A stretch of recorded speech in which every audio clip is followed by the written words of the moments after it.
സാരിയൊക്കെ എടുത്ത് ഇതെങ്ങിട്ടാന്നല്ലേ. ഒരു വൈകുന്നേരം മനസ്സമാധാനം തേടി സ്ത്രീകളുടെ ശബരിമല എന്നറിയപ്പെടുന്ന വർഷത്തിൽ 12 ദിവസം മാത്രം നട തുറക്കുന്ന തിരുവൈരാണിക്കുളം മഹാദേവ ക്ഷേത്രം ആലുവയിലേക്കാണ്.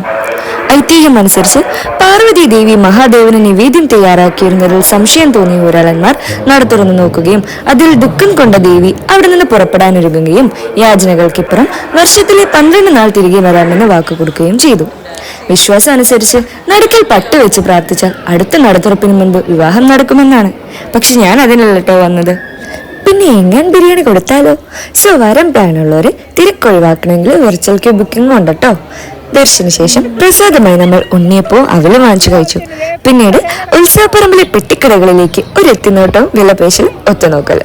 പണ്ട് നമ്മളെ കളിപ്പാട്ടക്കടയിൽ നിന്ന് കണ്ണു മൂടി കൊണ്ടുവരുന്ന പോലെയാ ഇപ്പൊ അമ്മമാരെ പാത്രക്കടയിൽ നിന്നൊക്കെ കൊണ്ടുവരുന്നത്. യാത്രകൾ തുടരും. For now, Vaishnavi signing off.